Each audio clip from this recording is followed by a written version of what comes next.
J-E-L-L-O.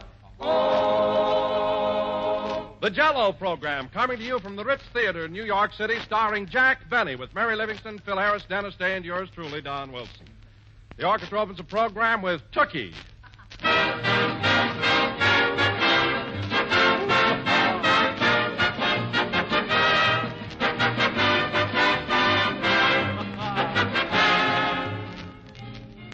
You know, friends, a lovely shimmering mold of Jell-O on the table has a wonderful way of lending luster to a meal, just as Christmas trees and candles, tinsel and holly lend their own special gaiety to this merriest of merry seasons.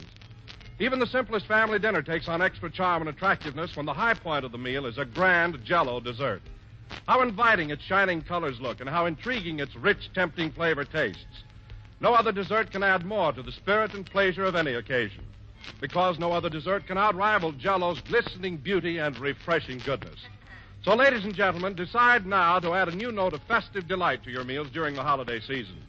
Tomorrow, ask your grocer for Jell-O in any of Jell-O's 6 delicious flavors: strawberry, raspberry, cherry, orange, lemon, and lime. By the way, strawberry and raspberry Jell-O both have a new improved flavor obtained by using a natural flavor base artificially enhanced.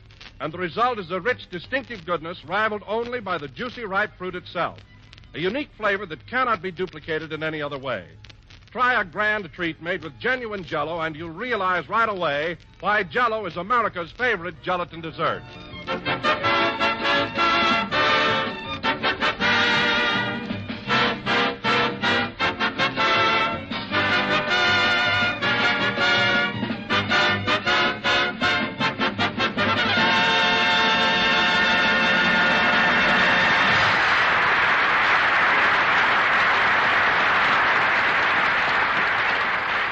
Was Tookie, played by the orchestra. And now, ladies and gentlemen, there being just 2 more shopping days till Christmas, we bring you that fugitive from Gimbel's basement, Jack Benny.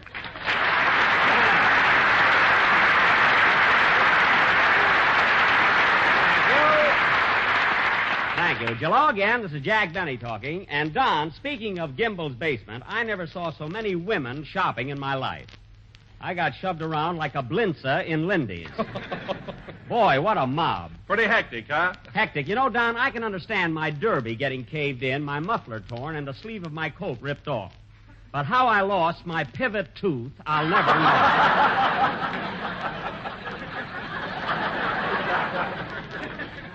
That was really an experience. Oh, I can just imagine what you must have gone through. You know, a funny thing about women, Don, all year long they're so helpless. You have to open the door for them. They can't light their own cigarettes. They cling to your arm as you walk down the street.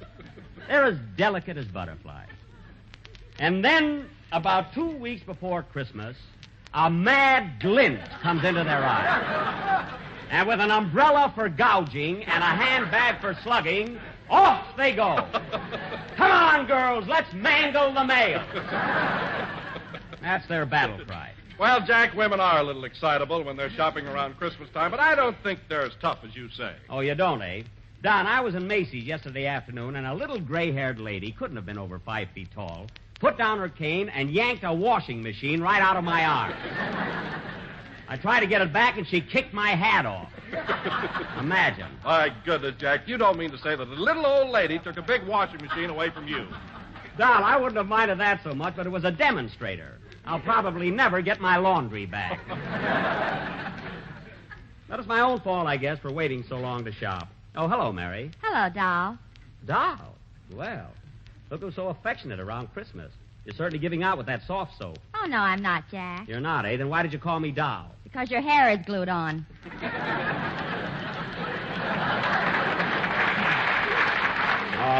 All right, young lady, that did it. There goes that mink coat I was going to buy you for a present. You were going to buy me a mink coat? Yes, I were. Or was. I was going to buy you a mink coat. I bet it were or was from Rabbit. Oh, no, it wasn't. You've lost a very beautiful gift. And you know the kind I hand out. Go on, you wouldn't buy Hedy Lamarr a Coca-Cola. For Christmas? What are you talking about?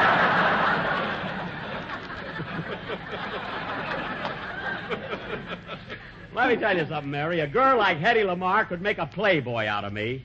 I'd buy her quarts of bubbling champagne. You'd buy cider and put an Alka-Seltzer in it. All right, keep it up, keep it up. There goes Don's Christmas present, too. Hey, wait a minute, Jack. I didn't say anything. Oh, pardon me. I got a little mixed up there. Watch out, Don. He's laying for you. No, I wouldn't forget about Don's present, not after the way he laughed at the premiere last Tuesday night. How'd you like the picture, Don? Oh, I really enjoyed it, Jack. I got a big kick out of it. I laugh like anything. Sorry, Mary, the mink coat is over the dam. Anyway, Don, now that you've seen Love Thy Neighbor, what do you think of Fred Allen in it? Well, to tell you the truth, Jack... I mean, don't you feel that I get much bigger laughs than he does? Well, to tell you the truth, Jack, I think you're very good in the picture, and so is Alan. The honors are equally distributed. Oh. Oh, I see. Oh. Oh. Uh-oh. Mary. Then, Don, in your fat-headed opinion, you think Alan goes over as good as I do. Exactly. You both have a lot to do in the picture, you both photograph well, and you both get big laughs. Well, we both don't pay your salary, so start leaning my way.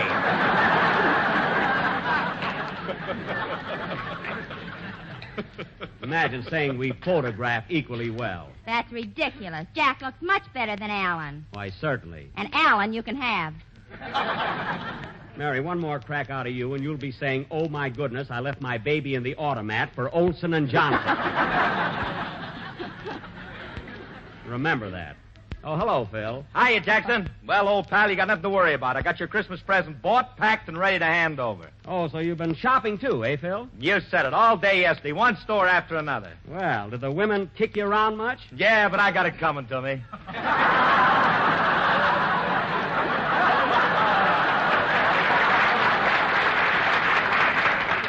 You said it. You know, Phil, I've been so busy, I haven't had a chance to buy your present yet. What did you get for me? I ain't saying. You'll have to wait till Christmas. Oh, come on, Phil, tell me.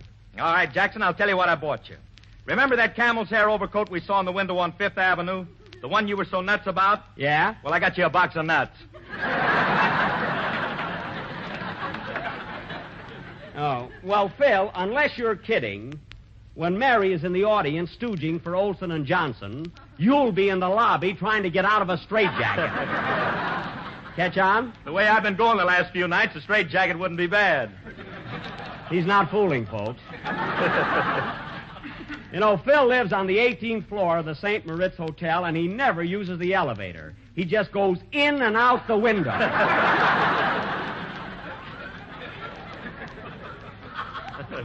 Now, Phil... Yeah? It's about a little quicker on the yeah. You know, when I say now, Phil, you come right back. Yeah, there's no laugh when I say now, Phil, you know. Yeah. It's about time for a band number, so let's have it. What are you going to play? I don't know. This bunch don't speak English. Oh, fine. Well, don't worry about it, Phil. Just pick up your baton and follow him. Go ahead, kid.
That was Jingle Bells, played by Phil Harris and his Central Park Troubadours. Troubadours meaning they are traveling musicians And Central Park, meaning they ought to get a room tonight. That joke went over better the first show. It shows you we should change for the night show. What a gang you picked up here, Phil, huh? Well, music is just a sideline with these boys. I know. And I wish you'd tell the drummer to stop pestering me. I've got all the potato peelers I need. Those guys sell everything from razor blades to mink coats. Ho ho! What are you all hoeing about? Fink, the fiddle player, has wonderful mink. I saw him. Hello, Mr. Benny. Hello, Dennis. Boy, am I a wreck. Women, nothing but women. Oh, have you? Have you been shopping, too? No, I just came from Roseland. Oh, 10 cents a dance, eh? Yeah, I cleaned up.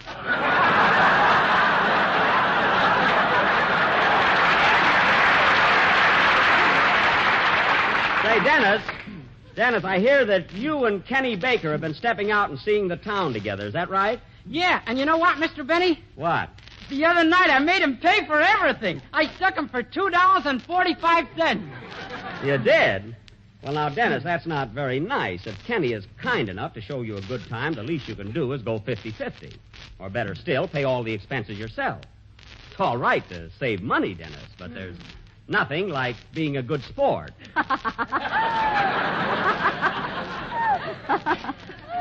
What's that for, Miss Livingston? Everybody else knows.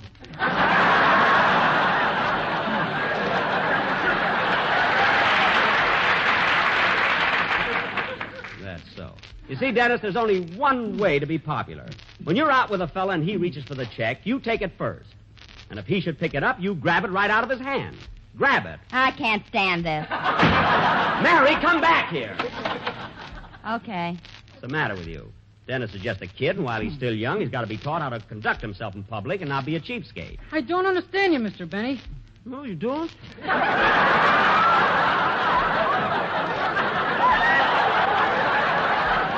I don't understand you, Mr. Benny. I don't understand. Well, look, Dennis, I'll explain it to you. Dennis, we'll go out for a bite to eat after the broadcast, and I'll show you what I mean. I'll pick up the check, and you take it away from me. See? Then I'll take it away from you, and then you take it away from me. Then what? That's all, Bub. Mary, I warned you. Cut it out, kid. Cut it out. Say, Jackson. Yes, Phil? My band number's over, and I still got a lot of Christmas shopping to do. Do you mind if I run along? Why, no, Phil. In fact, I think I'll go with you. There are a lot of things I got to get myself. Don, you can take charge of the rest of the program, can't you? Oh, sure. Don't worry about it, Jack. Come on with us, Mary. I want you to help me pick out a few things. Okay, but don't embarrass me. I won't. You know, there's a swell store near my hotel, the Sherry Netherlands, where I can buy almost... Wait a minute. Answer the phone, Mary. Okay. Hello? Hello, Miss Livingston. This is Rochester. Oh, boy, are you going to get it? Jack, it's Rochester. Rochester.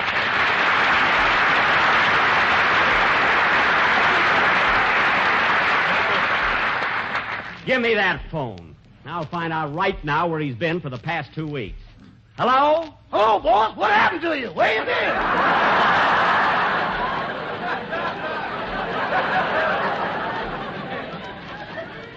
Where have I been? I've been on the phone for the last 10 days trying to reach you. I called every hot spot in Harlem that's got a telephone. At the hot ones, you can't hear it ring. Rochester, I don't want any flippancies. I want the truth. Now, we arrived in New York a week ago Thursday. The 12th, they tell me.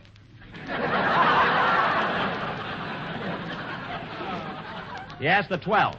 It is now December 22nd, just 3 days before Christmas. Happy Yuletide, boss. Never mind that.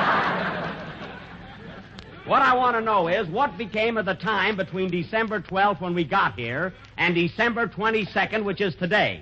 Well, on Friday the 13th, I was right up to the door of your hotel, ready to go to work. Uh-huh.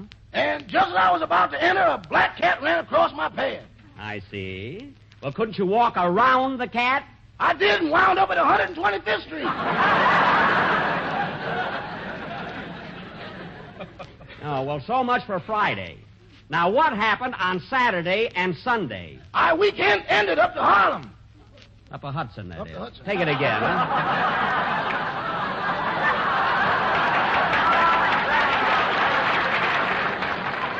How did I know when he's on the other side of the telephone? Well, we'll get to Monday.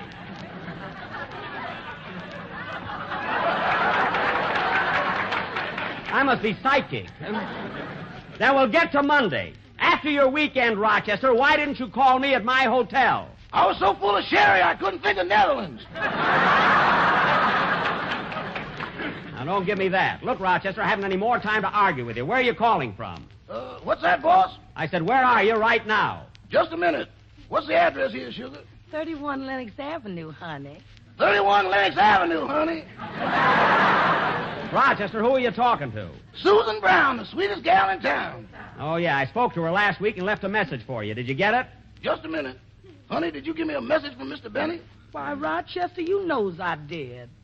She forgot to give it to me, boy.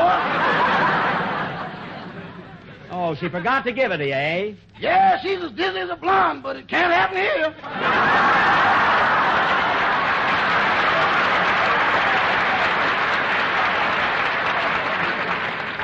I see. Now, Rochester, I want you to go over to my hotel right away. That made up for the one you muffed.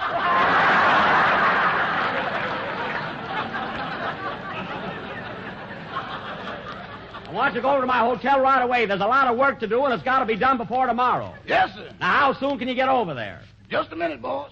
Say, Sugar, I don't think I'll be able to take you to the Savoy Ballroom tonight. Oh, that's all right, honey. I'll get somebody else. You better not get somebody else. I ain't going up there alone, Rochester.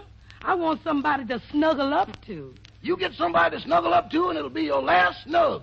Rochester. And I do mean last. You threaten me, Shorty, and I'll cut them $9 out of your hip pocket. Rochester, answer me. I want you to come right over to my hotel. Leaving right away, boss. So long. Goodbye. Now, listen, Sugar, don't make any date. I'll run over to see Mr. Benny, put on the old personality, and be back here in a half hour. Rochester, you forgot to hang up. Uh-oh. Oh, Rochester. Yes, boy. I heard your conversation. Don't you believe it? Get over here. Goodbye. The same trouble with that guy every time I come to New York. Come on, Mary, let's go shopping while I'm mad. Yeah, that'll hold you down. Let's go, Phil. Right with you, Jackson. All right, Dennis, let's have your song.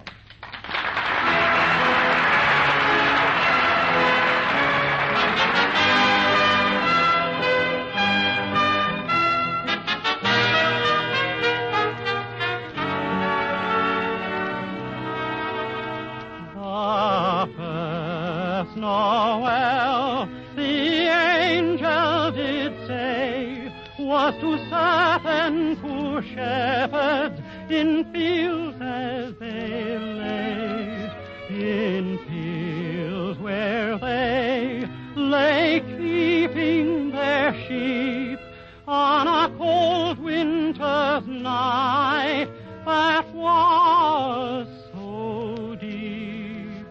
Noel, Noel, Noel, Noel, born is the King of Israel.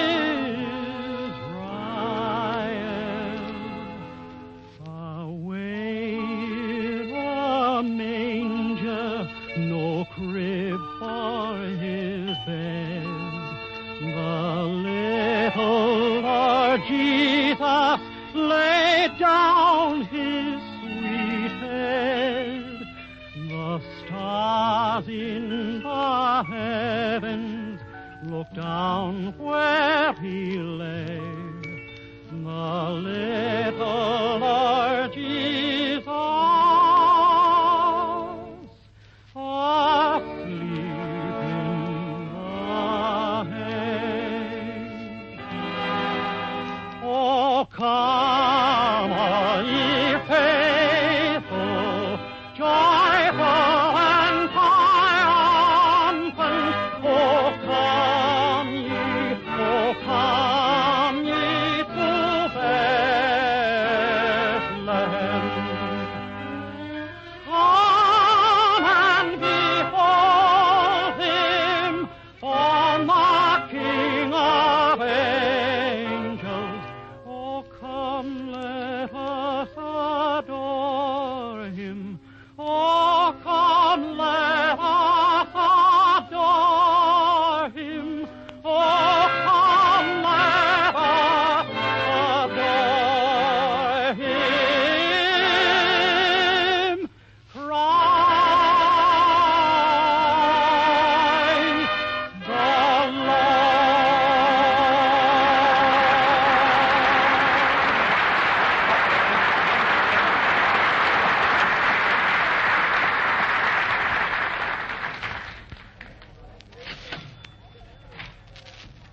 Boy, what a crowd. Sit close to me, Phil. You too, Mary. I don't want you to get lost. Okay, Papa.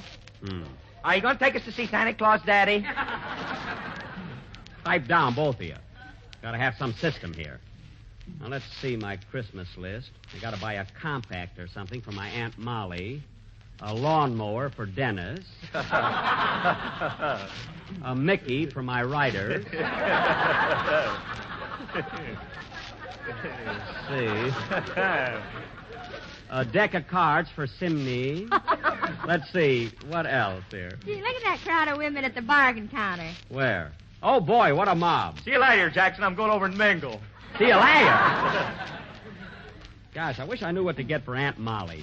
Mary, I wonder if she could use a lipstick. Has she got lips? What do you think? She got lips. Here's a counter. Yes, sir. What can I do for you? I'd like a lipstick, please. Oh, come now.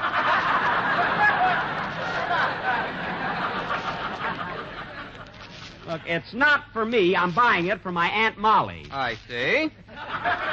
A lipstick for your Aunt Molly. That's who it's for. She lives in Chicago on LaSalle Street. What number? I don't know the number. Oh, you don't know the number, and yet you want to send a lipstick to your Aunt Molly. I'm not going to send it. I'm going to take it to her. I'm going to stop off in Chicago on my way to California. Oh, I suppose you're the only one that ever went to California. What are you talking about? I live in California. I got a home there. Well, I've got a home here, but I don't brag about it. I wasn't bragging. Now, look, mister, all I want is a lipstick. Am I going to get it or not? Sorry, I've decided against you. Next case, please. If the guy isn't screwy, then I don't know what. More trouble over a lipstick. Mary, I ought to go over to the grocery department and get Don a case of Jell-O. He'll love it for Christmas. Well, why don't you get 2 cases so you can fill a stocking? I'll get all the 6 flavors. That'll do it. And, Mary, while we're in the store, I think I'll buy a collar button. I need one. Yeah, your Adam's apple ain't practical. It's just an emergency. I lost a button. There's the men's department over there. Pardon me, could you tell me where I can buy an evening gown so I should look like Lena Turner?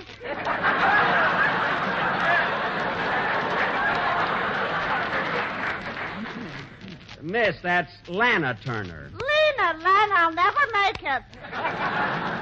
Well, I'm sorry, miss. I'm Jack Benny. I'm not a floor walker. I show you a picture. Get ready.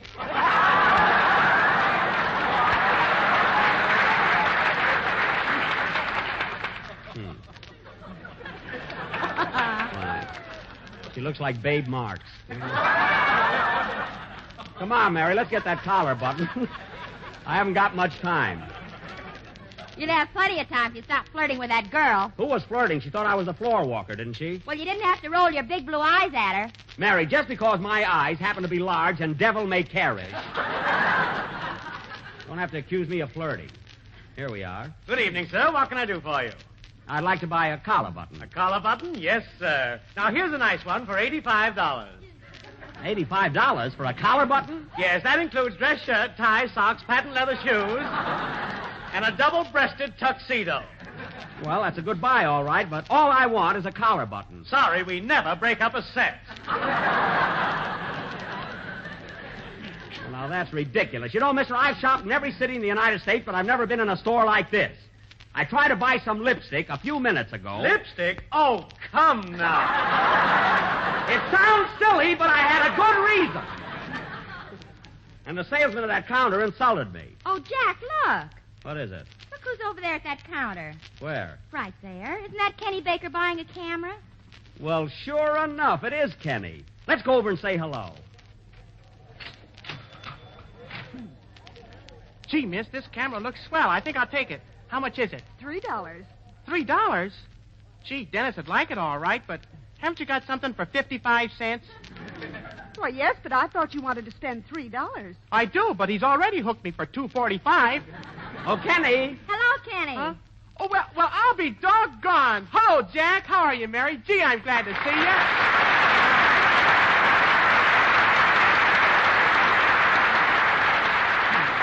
Gosh, Kenny, I haven't seen you in a long time. See, you're getting to be a big boy now. I sure am. You want a cigar, Jack? Oh, my goodness. Look, Mary, he's got a whole pocket full of cigars. Yeah, I had them left over from Wilkie. Oh, fine. Same old Kelly. How about a little kiss, Mary? Okay. Big boy, all right. Cigars and everything, huh? All right, kids, break it up. Come on. Wow, he has grown up. Say, that was a real kiss, huh? Personally, I'm a wreck. Well, pull yourself together. Come on with us, Kenny. You can buy your camera later. I want to talk to you. Okay. I'll see you later. I gotta buy some hose. All right. So long, Mary. Say, Kenny, how do you like your new job? See, that Fred Allen is pretty tough to work for, isn't he? No, he's swell. We get along great together. Oh. But I'll bet you don't have as much fun as you used to have on the old Jell-O show. Gee, you remember all the laughs and good times and everything? Yeah, but I'm having a wonderful time with Fred. Ah. Gee, talk about laughs. Say, he's a riot. That's so. Yeah. And you know what, Jack? Mr. Allen pays me every week.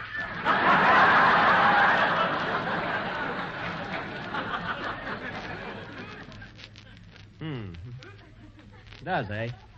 Yep. Pays you every week, huh? Yeah, none of that see me later kid stuff. Well, you must have a pretty short memory, Kenny. I used to have that envelope for you every week, too. Yeah, but with Mr. Allen, I don't have to play treasure hunt. Oh, well, good, clean sport. Never hurt anybody. Say, Kenny. Yes, please? Oh, fine.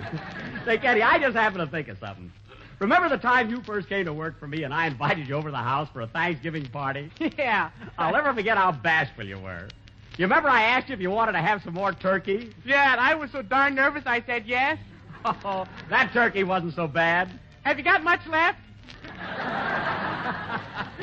Same old Kenny. Gosh, I'll never forget the time. Kenny, remember when it was Halloween and I didn't know you were in the backyard? Yeah. All of a sudden I heard a noise at the window, and there you were. Wasn't that funky?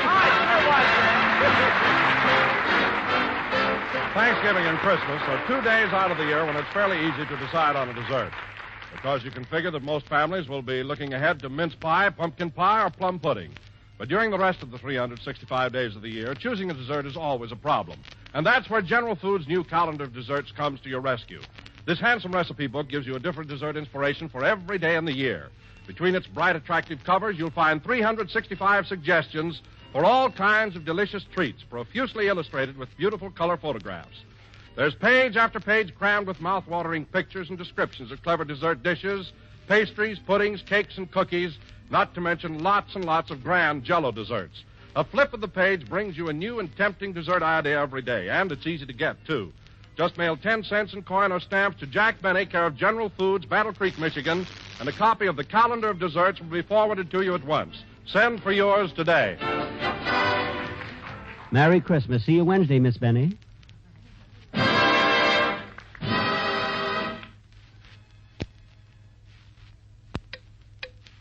How often do you lie awake at night, ladies and gentlemen, listening to the ticking of the clock grow louder and louder and louder? And how often would you avoid that wakefulness if you drank Sanka coffee instead of ordinary coffee?